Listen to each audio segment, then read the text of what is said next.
Welcome to Houston Sports Talk with your host, Robert Land.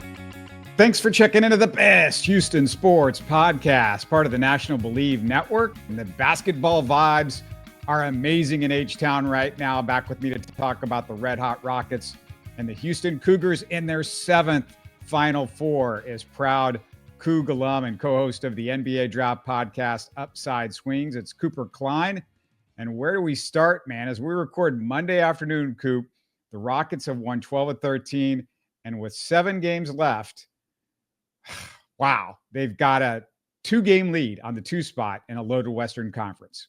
If we win tonight and the Memphis Grizzlies lose, we've locked in our playoff spot, which is an insane thing to think, even if the season's coming to a close, just with how crazy the Western Conference is.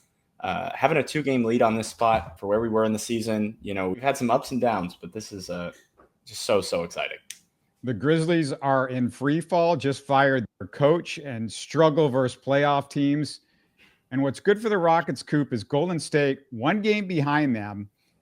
They could and probably should pass them in the standings, which decreases the chances of the dreaded Rockets-Warriors first-round matchup. Yeah. It doesn't matter how bad the Warriors are or how good we are. It will never be a good feeling to have to play them, ever. I mean, technically we broke the curse. We beat them by 1 point barely earlier in the season, but I'm too scared. I don't want to have to see us try to guard Steph Curry for a playoff series. I don't want to have to see us try to guard him and Jimmy Butler in a playoff series. It doesn't matter how bad the rest of that supporting cast is. It doesn't matter who else is on that team. Those are 2 guys who I do not want to see in a playoff series. So praying that they can overtake the Grizzlies here down the stretch. You look at the rest of the Rockets' schedule, it's no joke. After the Jazz game Wednesday, the Rockets end the season at the Thunder, at the Warriors, at the Clippers, and then they host the Lakers and the Nuggets. This is why it was such a huge deal that they took out the trash the last few weeks, Cooper. For a Rockets team that I feel like my entire adult life, their problem has been, when they've been succeeding, has been taking out the trash, taking care of teams that they should take care of. It was really impressive seeing us with guys in and out of the lineup. We finally got mostly healthy, other than Reed and Amen for most of the stretch. And it's just been really good to see us, go back to being a successful team, even if it's not the same way we were at the beginning of the year, just finding new ways to succeed, a new path to winning. What I've really enjoyed for me is seeing Amen and Tari kind of emerge as bum slayers for this team. Just guys who come in, and if you're playing a bad opponent, they're going to give you a bunch of rebounds and some great defense. And that is basically going to completely shut out these worst teams. And that energy really translates to the rest of the guys on this team. And that's something that we've really missed for like the last forever. Even though it's a bad set of teams, I think it's been really encouraging to see how we've looked playing these guys, because consistency is what matters. That's what you want to see in the regular season. From my perspective, maybe the most important Rockets storyline right at this moment is Jalen Green. UHST regulars are sick of me harping on this question. What's Jalen doing when he's not scoring? I've said it over and over again. Well, Jalen, post All-Star break, has raised my eyebrow. He's gone from averaging 4.3 rebounds and 3 assists pre-All-Star Cooper to 5.7 rebounds and 4.7 assists since the break, which means he's approaching that complete game you see from Devin Booker, somebody that he's been compared to, and that's every Rockets fan's white whale, so to speak. And Coop, this is what makes you an all-star, is this type of stuff. Yeah, I don't think Jalen's offense is ever going to get to the point where we're seeing him, some of the guys he got compared to as a prospect. I don't think he's going to be a Zach LaVine level shooter. Prime Zach LaVine is like 43% on high volume and high difficulty. I don't think he's going to be there. I don't think he's going to be like 90% of Shea level finisher. But if he can be where he's at now, which is a more consistent than he's ever been, and just taking better shots, better process on the offensive end as a scorer, and just adding a little bit more playmaking, creating some advantages, recognizing the advantages he's already been creating for other guys. Just incorporating these little things, these little mindset shifts for him is the stuff that's really going to take him to maybe we shouldn't trade this guy for a Devin Booker. Maybe you don't trade this guy for, an all-star in the summer. Maybe he's not just filler. Maybe he is your star scorer of the future, because that's what real stars do. They are consistently there every single night. Even when they're not scoring, they add value. Even when, a guy like Darius Garland isn't scoring, he's still creating an advantage out of the pick and roll every single possession. And that's been Jalen Green's biggest issue, over the last few seasons. It's just that there's almost nothing there. He's so based in rhythm. When he's not scoring, there's nothing there. So it's been really, really encouraging to see that even when he's not scoring the ball, he's creating advantages. The defense is more consistent than it's ever been. And I'm a lot more optimistic than I've been in the past about his long-term outlook on this team. I saw a post on X from Don Dugan, I hope I'm getting his name right, which compares Jalen to Donovan Mitchell since November the 27th. So pretty much the whole season practically, except for that little slump that Jalen had in November. And Donovan is averaging about 1 more point, 0.3 less rebounds, 1.7 more assists, only 0.4% more on true shooting, and 0.8% less on field goal percentage. So this is where maybe I take the L, because a couple of years ago I said, yeah, if you trade Jalen for Donovan Mitchell, let's do that, because the odds that he's going to get to Donovan Mitchell are very slim. But Coop, they're nearly identical, and Donovan's in his 8th season and a top 10 MVP candidate right now. Yeah, I think you lose some of the context of who is on that Cavs team with that query, but I think that the way Donovan Mitchell is talked about is it's definitely outsized. I think he's the Cavs' best player, but I also think that there's a pretty real argument that Evan Mobley is like the second best player in the Eastern Conference, maybe even the best, depending on your thoughts on Jason Tatum. I think seeing Jalen hit the numbers and this benchmark of like, this is what a star scorer is supposed to be, I think it's so important. Even if like the context isn't perfect, it's not like a one-to-one comparison, because the teams are so different, their roles are so different. But it's still a great benchmark to see from him. Yeah, I'm not saying he's top 10 to 15, but we're talking about a guy that at least is in that conversation. He's a perennial all-star. Jalen now has to step it up in the playoffs. We've seen Donovan Mitchell have some incredible playoff series and really shown out. Love to see what he's going to be able to do this year. And I also throw out one last really good Jalen note. He is typically a yawner post-game interview, but did you hear him say that Dillon's got to stop getting the technical fouls? We need him on the court. And Coop, Jalen, he sort of did it with a smile, which was perfect. I love that sort of leadership, even in a way in which he did it, which was kind of, sort of poking fun at him, but making the point. Yeah, I mean, that's been something that people have talked about since he was, a second-year guy on this team, is that there's just not that same kind of leadership you see from like a Cade Cunningham or, other really high-level young guys of his caliber of prospect. And it's been really, really cool to see him grow, not just as a player, but like as a person. He's becoming a more mature guy. He's growing up, in front of our eyes. You're seeing him blossom into the kind of leader that he needs to be, to really get the kind of usage and the kind of role and the kind of respect that he's gotten from this team. So it's really just a great thing to see and really encouraging all around development from Jalen. All right. We want to hear from you. What do you guys think about what you're seeing from Jalen? You have any interest now in doing the Jalen for Booker trade? Let's hear that as well. And then just a second, we're going to talk about the Rockets' future and the Cougs and the Final Four. But before we roll on, if you're enjoying this incredible Final Four run, don't forget that every March Madness game is another shot to make a little extra cash. MyBookie's Bet and Get is back to sweeten the deal. Place a cash bet on March Madness and get a surprise reward. Hey, free bets, cash back, bonus chips. You never know what's coming next. Maybe it's a number 1 seed rolling. Well, we got all these number 1 seed rolling, but no underdogs in this tournament. So you got to figure this out. It's going to be fun the rest of the way. Smart bettors know the real money is made one game at a time. Sign up right now. I'll put the promo code in the description. It's MM50. Again, MM50, but it's right there for you in the description. You can boost your bankroll with a deposit bonus designed to help you make the most of your money. If you don't want a bonus, that's okay too. Just make sure you let them know we sent you. Bet on every game, anytime, from anywhere, only with MyBookie. All right, Cooper, your man crush Reed Sheppard back on the floor. Does he have you dreaming about the Rockets' look of the future? Man, we've been complaining all season that we just don't have the shooting on this offense, that we don't have a super dynamic shooter to open up the floor for everyone else. Man, this last game, I mean, he wasn't, he came in kind of a victory cigar moment.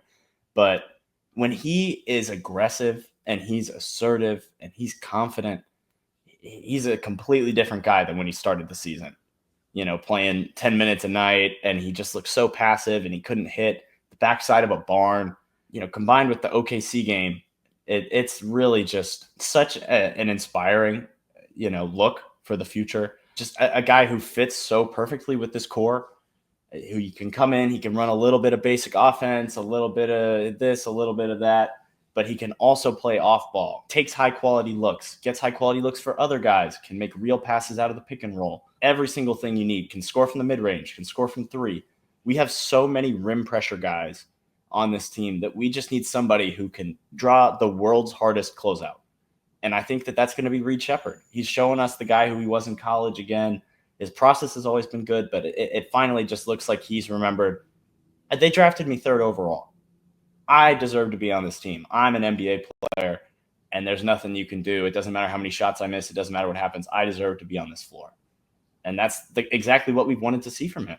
Yeah, and Fred's a totally different type of guy in that when he drives, I get a little bit nervous because he's not a good finisher around the basket. Not to say Reed's going to be a great finisher, but that float game gives him that option where he can pull up real quickly and get up in the air high enough to where nobody's going to bother his shot. It really works. And with Fred, you worry about somebody block. He's developing that moonball shot, which is helping him a little bit, get some of his buckets. But, overall, I think what Reed can do physically is just a lot different. It's just that the rest of the equation is him being able to handle guys defensively in the same physical way that Fred does. The switches and things like that's the stuff that concerns you most of all. But that's going to be key for him. And, the whole, we talked about it for most of the year, but he's got to get in the gym and get in the weight room. And he can't get blown by as much as he has his rookie year. That's the other part of that.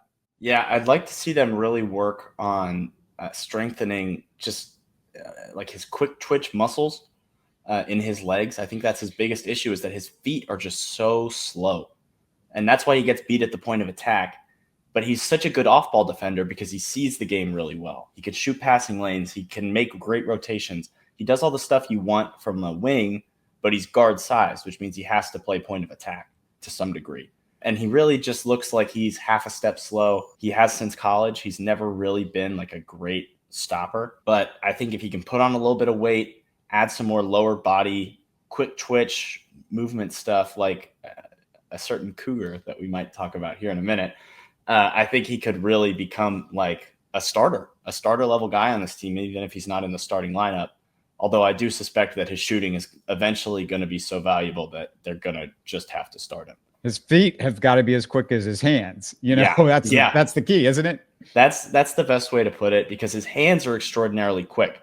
And when he has like a half a second to process something and shoot into a passing lane or make a rotation, and he has like time and space to recognize something, he can be there and time things up really well. It's just that it looks like his feet just haven't caught up to his brain yet. And that's something I think can be developed. I mean, we've seen weirder developmental pathways from guys who are pretty decently young, and hopefully with like a real summer of just straight development, straight muscle training, we're going to see a new Reed next season. Yeah, it's weird that his instincts are so good with the hands and passing lanes and all that, but he just doesn't seem to have those same instincts when it comes to guys, which way they're going to go around him, left, right. Anticipation is such a key there. I just find it really unique, and maybe we'll see a difference after he gets to play a little bit more next year, hopefully. Yeah, we see a lot of growth with guys like this from their first to their second year, and we've even seen growth within the season for him. I don't think he's getting beat as badly as he did at the start of the year. The start of the year, he was basically unplayable defensively, and he looks just bad now. Like especially just, it seems like they found more ways to get him off ball, kind of use him more in a way that he's actually able to add to the team. But I'm really hoping that a full offseason, with the guys, not having to go through the whole draft process, not having to waste all this time is really going to do him some good. Yeah, it's tricky because you have Sengun and him. Neither one of those guys feel like they've got the ability to be these elite defensive players, but can they coexist on the court defensively? You'll have your elite guys maybe around them. Is that going to be enough to make up? Is Amen and Tari and Jabari and those guys enough to make up maybe for what the deficiencies are with Fred and Sengun? I think that's the key going forward with how they put this group together and how the Rockets see it. Do they want to continue with both of those guys as part of this? Yeah, I think a big part, honestly, is finding your next stopper, your next real point of attack stopper after Fred, because it looks like they see it as Amen right now, because Amen is probably, a top 3 stopper in the NBA at the point of attack. The problem is that he's also arguably the best in the league at some of the other stuff, like shooting passing lanes and tagging rollers and blocking shots as a forward. He kind of needs to stay in that role. And I think that role is so much more valuable next to Sengun. And I think that's the big area that I want to see from Jalen next. I think he's never been a bad on-ball stopper, but he's just not great at it. He's good. He's always been good.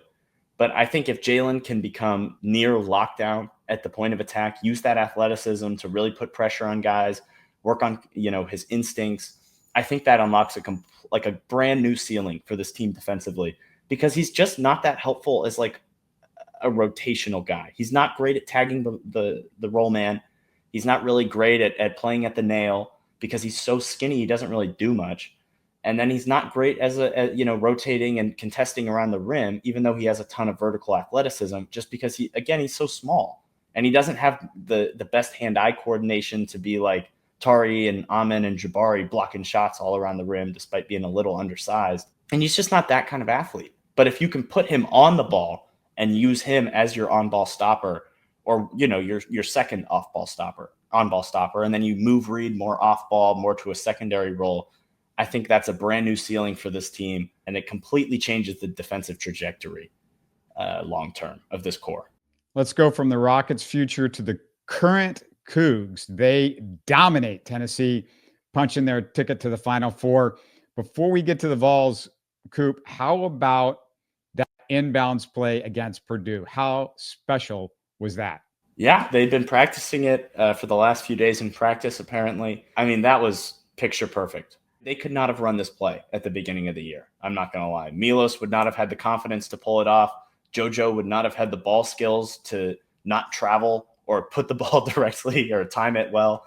That was a thing of beauty. This team has grown so much since the start of the year when they were 8-4 or 8-3, and they just looked so rough. I didn't think they'd be a second weekend team to start the season. It didn't look like anybody knew what they were doing. They looked so lost without Jamal out there. And, Milos really coming into his own, JoJo really developing his on-ball skills, his skills with the ball. It's been so important. He got us going offensively in that game. His screens, his touch shots, he hit some floaters, he hit some layups. He's just so important to that offense, despite the fact that he's not a traditionally skilled player. But he can set hard screens, he rolls hard, he can make enough passes, do enough with the ball in his hands to impact winning in a way that he just wasn't doing last year or beginning of this season even. So that's been a really, really cool development. That game winner against Purdue, the thing that impressed me most was JoJo's ability to read it and understand where the open guy was. Of course, it was Uzan. And then, that bounce pass that he made. I mean, that's a tough thing to think in terms of, I'm going to get it back to him. I'm going to throw a bounce pass to him in that situation. And you're thinking, okay, do I have the time? It's 2 seconds left. Yeah, I should have the time. And I just thought it was a thing of beauty. I mean, I know Frank Fraschilla made a big deal about the design and what Kelvin did. And he was talking about how Kelvin had done that play earlier in the season, but they did a variation on it that was different. But to me, that was Tugler really making that thing happen. I mean, Uzan had the easy part, just make the simple catch and put in a layup. But just what Tugler did was perfect. And, The Vols game, that was a totally different story. That was all about that first half defense that the Cougs played. Only 15 points allowed because the second half it was dead even when you look at the scoreboard. And the Cougs' big offensive weapons were quiet. I mean, it's a great defense with Tennessee, but until Sharp hit those 3 big late triples, pretty quiet. Most of the guys on the Cougs, Cryer and Uzan, a combined 9 for 26 from the floor. And Roberts played only 16 minutes in the game. So they're your key weapons, but the defense, old school Cougs. Yeah, the thing about this team that's so much different from all the last Cougs teams is that anybody can go off any night. There's always a guy. You're never going to get all your guys. You're just not that lucky, and they don't play that kind of UConn ball where every single player is going to be going off all the time. But if Milos doesn't have it, then LJ has it. If LJ doesn't have it, Sharp's going to have it. Sharp doesn't have it, you're getting a Jawan game. They find the matchup that works for them. They pound it over and over again. They find the shots that work. They get guys going. They make sure everybody's getting in rhythm. Half the reason we were up was because Terrence Arsenault went 3 for 3 to start the game. And he had 8 points on 3 shots. And he's hasn't made a bucket in 4 games. he's been ice cold. And he just showed up, played great defense, did his role, made some shots. And even a guy like Mylik Wilson, who last season could not dribble the ball. Every single time he touched it, I was like, this is a wasted possession. What is he doing? Basically, he should be a starter. That closing lineup where he played at the 4 and they went small ball with JoJo at the 5, that worked because Mylik is 6'4" and one of the best rebounders for his size in all of college basketball. He can jump so high. He has great instincts. He has great hustle. And he looks like a completely different offensive player than the last few seasons that he's been here in Houston. He can dribble a little better. He's making the right passes. He's getting on the offensive boards. Everybody knows their role, and everybody can play it. Even if the shots aren't falling, guys find ways to contribute, and they work. It's always a team effort, and everybody knows it's a team effort all the time. Yeah, Mylik Wilson, 7 rebounds against Tennessee. He had the 4 assists, and don't forget, he had fallen on his head, wasn't even sure he was going to play, maybe a concussion in the Purdue game. I know there's going to be some Cougar people that are watching going, you're getting the Mize and the Muzz all messed up because it's Milos Uzan and Mylik Wilson. So just, it's confusing, but that's the pronunciation guide. It's a little bit of a flip of a script there, but also I got to ask you about this, Coop, because Duke's had just 1 loss since November the 27th. They've got 3 top 10 NBA draft prospects, the best player in college basketball, maybe the best all-around college player since Anthony Davis in college basketball. And their tournaments look like varsity versus JV games. They're huge, smart, athletic, and can shoot. How do you beat these guys? So I was talking about this with a friend of mine. We went to watch the game yesterday, and I think your only hope is that you have the second best defender in college basketball. And I think Flag's the first. I think Flag's incredible. Best player in college basketball, best defender in college basketball. You have number 2. You have JoJo Tugler. If you can throw JoJo at Flag and he can play most of the game and he can do his job, I think this game could be interesting. I think the emergence, or I shouldn't say emergence because he's always been good, but the really coming into his own of Javier Francis in the NCAA tournament, looking like, the guy who we hoped he could be after his freshman and sophomore seasons, the guy who we hoped would be like a starter and play 30 minutes a night and get rid of the foul issues. That's who he looks like again. He's out there grabbing every rebound, playing perfect pick and roll coverage. I think having a guy like that who has grown so much athletically, this is who I was talking about earlier, a guy who came in, he was one of the slowest jumpers I've ever seen at 6'8". He could not get off the ground as a freshman or a sophomore, but he has put the work in, athletically and with this strength training staff. And he is one of the quickest leapers I've seen at his size. He's such a quick mover in tight spaces. There was a possession against Tennessee where they put him in the pick and roll.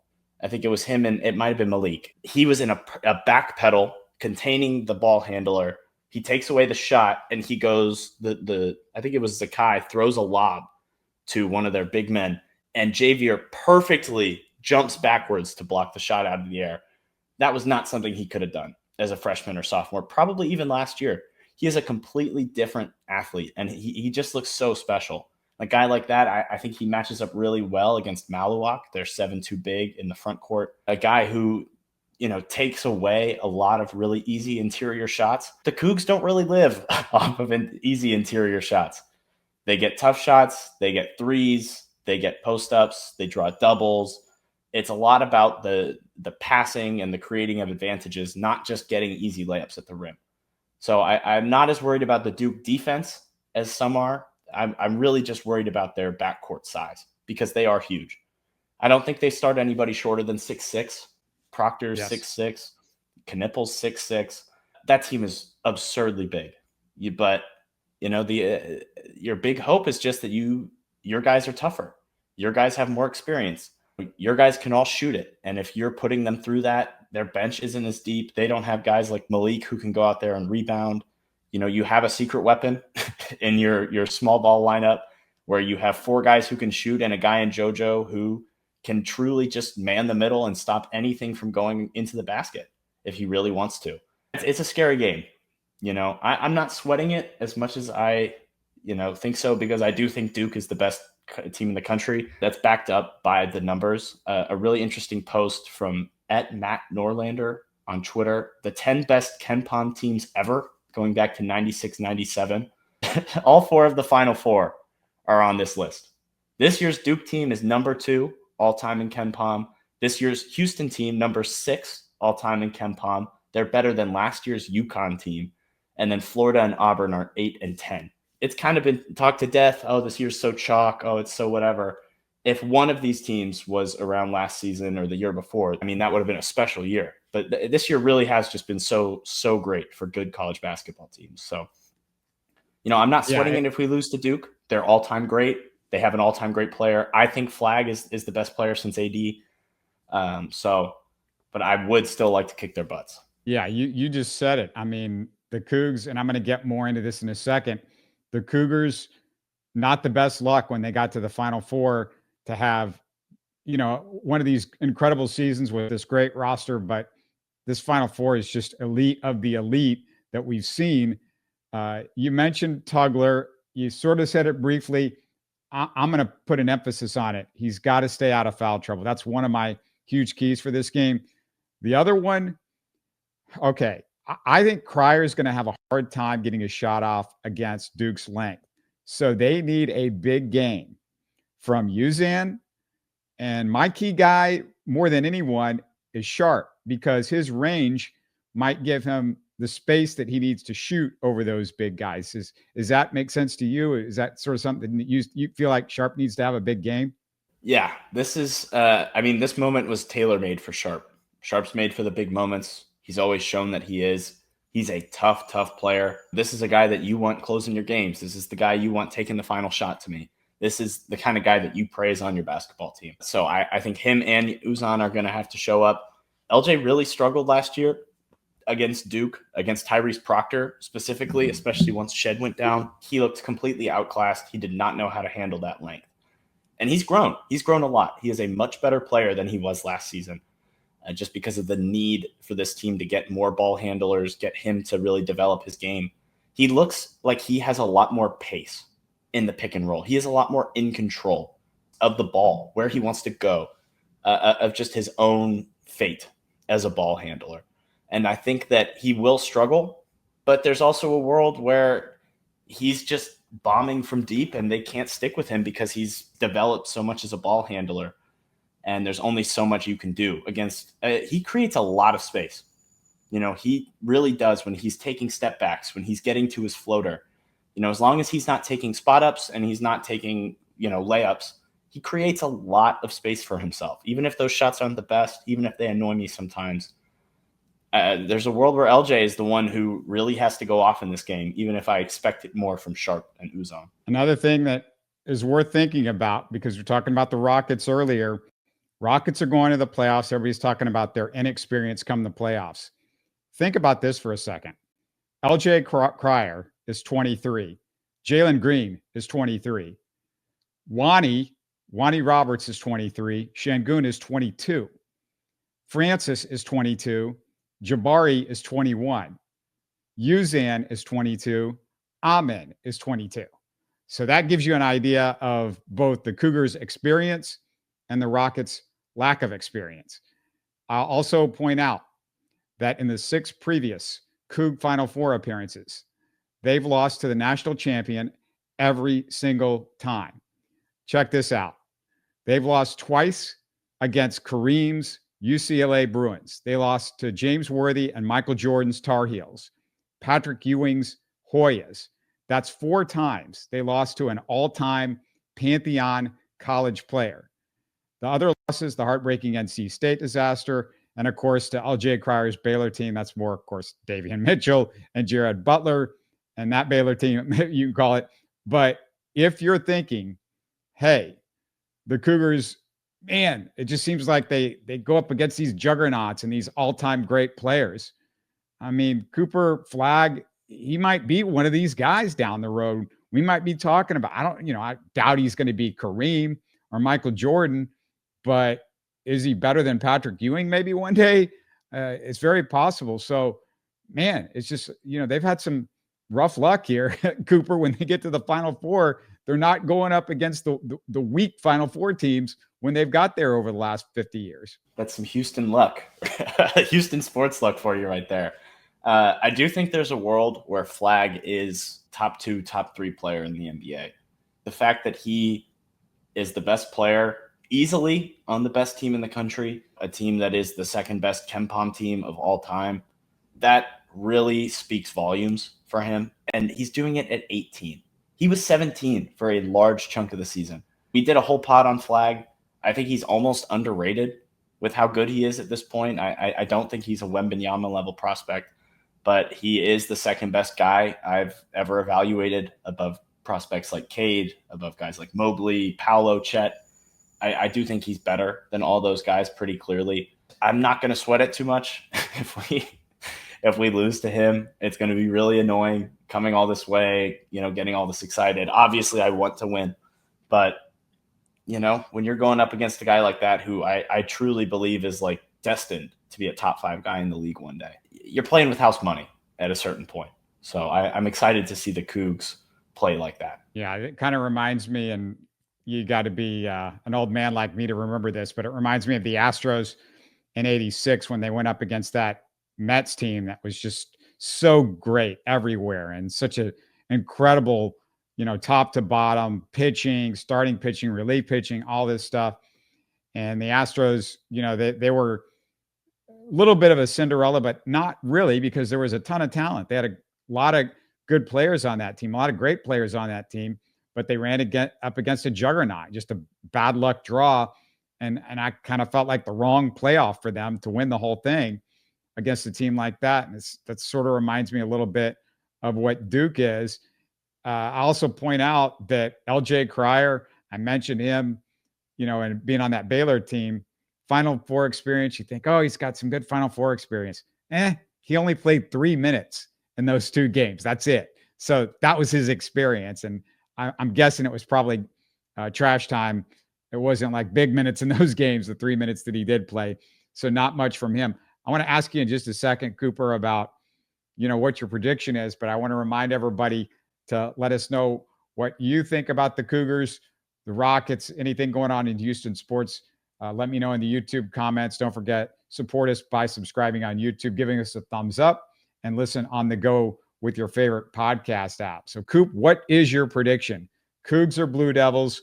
The early spread, and I think it's already dropped the point, which apparently people putting the money on the Cougars early on because it was 5.5. Now it's 4.5 points. I reverse jinxed the Cougs. I picked Duke to win it in my official bracket because I pick the Cougs every year. Every year we've lost. Might as well change my strategy. And I do think Duke is a better team.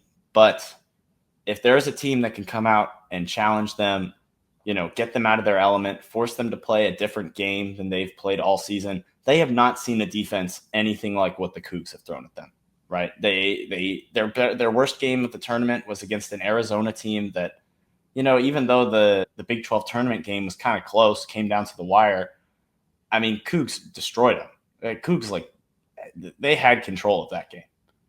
They handled Arizona pretty handily, both in the regular season and in the tournament. Arizona was also stuck playing Duke's brand of ball. Duke was able to force their brand of ball onto them. Arizona was not big enough. They weren't strong enough. They could not do anything to disrupt what Duke wants to get into, anything like their actions. I do think that we present a really unique challenge for Duke. That there's a really good chance that they can handle it because Flagg is one of the best passers in the country at like 6'9". So there's a really good chance that he's just too big, and they go to letting him handle the ball more, and it's just kind of, well, you're out of luck. But there's also a chance the other guys don't hit shots. The other guys don't show up. Proctor and Knipple can't handle the pressure, and Malawak has not really been a super productive player outside of his rim protection. He's not a great rebounder for his size. He cannot pass the ball. If you throw a double at him, what does that look like? What happens in a Final Four game? So I do think that's a part of the game where experience is really going to matter, and just how well can they really handle pressure, because I don't know how many high pressure situations they've been in because of how good Flagg is and how well they shoot the ball.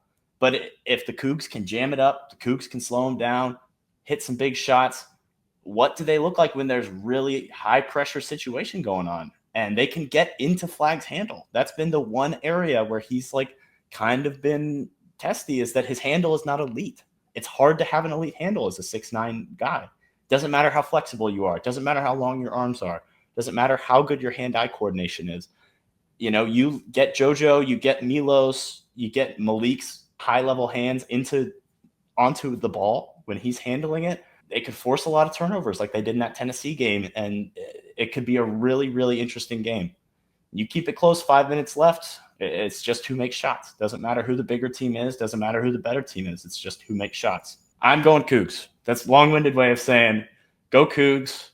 I think they can win it, and I'm really excited to see what the game plan is. Yeah, it's hard for me to go against Duke, but what I will say that is a good sign, believe it or not, is you need a perfect game to beat Duke. The Cougs haven't played a perfect game yet. They haven't had everything clicking through the tournament yet. I mean, I don't count, obviously, the first round. So the Zags, I mean, that was not a perfect game. You know, Tennessee, as good as it was offensively, you know, they weren't clicking on all cylinders there either. So if they can put together that perfect game, yeah, there is definitely a shot. I also want to point out, I don't know what you thought about this, Coop. I did not like Sampson with that half-court trap defense that he was doing against Purdue. It didn't make any sense to me because they kept leaving open threes all over the place. And I think the Cougs are so good one-on-one defensively. I was so glad that they ditched that in the Tennessee game. And I feel the same way about Duke. Do not start trapping because they can hit open threes. They're a good shooting team. Yeah, Duke can actually shoot the ball, and they're bigger than you. It doesn't matter if you send two guys to trap, you know, Cooper Flagg, because he's bigger than you. It doesn't matter if it's JoJo and Javier. A guy like Flagg can probably split that. A guy like Flagg can just jump over and make the pass out. Now, if you're going to send, you know, traps in the half court and push these guys out to the side, like, you know, to the sideline, put them right up against the line, force them to make tough decisions, and let Malik work on the back line when they're trying to skip the ball out. That I would like to see. I don't want to see the kind of stuff that we've seen, you know, where they're like trapping Milos at half court, trapping LJ at half court, trying to get the ball out of those guys' hands. I don't want to see that kind of stuff. Your half court defense is elite. If you can keep JoJo by the basket, if you can keep Juwan by the basket, and you can let your guys play one-on-one, you are the best defense in the country by far. You know, they really struggled. When Tennessee got back into the game, it's because they finally went smaller and had five guys who could at least pretend to shoot the ball, and they could play one-on-one, and they could get to the rim, and they didn't have to worry about JoJo rotating and blocking somebody or contesting a shot, or Javier blocking the ball with his wrist. That was really what stifled Tennessee in the first half of that game, was that they could not finish around the rim with our big men defending the way they were. I think there's a really big chance that we play Malawak off the floor early, and then it just kind of becomes, well, can Flagg play the big man position and match up with JoJo, and can we, you know, stay out of foul trouble? And how well can they score at the rim versus how well can we score from three and from the rim? and on those floaters. I don't think there's very many teams that can disrupt the Cougs offense. The Cougs offense is not consistent. But like you said, if they click, if they have a good offensive game or even an okay one, and they play the level of defense we know they're capable of, this game could stay really, really close and be really interesting down to the last wire. I made a mention of this, I think, last week, but good God, the officiating and the clock stoppages are so out of control. I actually did a little homework, and what I found out was that the NBA game is only 8 minutes longer than a college basketball game. There's 8 more minutes of game time in a NBA game than there is a college game. So basically the college game is taking 13 minutes longer, even with the long replays in NBA games. And it's gotten so ridiculous, Cooper, that they are stopping the clock over milliseconds with like 2 minutes or 5 minutes or 10 minutes left in a half. I mean, we're not talking about the last 3 seconds of a game where it really matters. But there was a point the other day where it was 10 seconds left. They're deciding whether it's 10.5 or 10.2. Who cares at that point? It doesn't matter. You are making a mountain out of a molehill, and it's nonstop. The clock stoppages are out of control. The stoppages to see if it's going to be a flagrant foul on what used to be just like, guys run into each other. Somebody accidentally sometimes hits a guy in the head, going after a basketball. It's not malicious. It's not none of these should be like fouls that are flagrant. It makes no sense to me. A flagrant foul is a guy trying to hurt somebody. It's not some guy going for the ball and actually accidentally hitting a guy in the face. I mean, in real time, I want to see these refs try to do this. Like in real time, I want you to aim when a guy is going full speed, and you want to aim for the ball and not hit a guy in the head accidentally, and do that 100 times a game. And how many times is that going to happen? I mean, this is totally out of control.